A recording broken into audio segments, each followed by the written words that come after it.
This thing needs a stinking rebuild. It is stiff as bricks. There's nothing to this glove here, but we're going to get it there with a good solid cleaning rebuild. Get the salt and the sweat out, new lacing, and it's going to be good as new. Check it out, so nice, completely rebuilt, clean, sanitized. Couldn't have come out any nicer. This is a 70-degree Vaughn after taking it apart. Found that out. So it closes like a typical XP.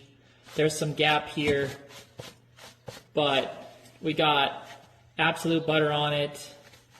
Relace the pocket with nylon. I love doing that. Goes nice and fast, and it's a real deep pocket. So enjoy this thing. Heading home.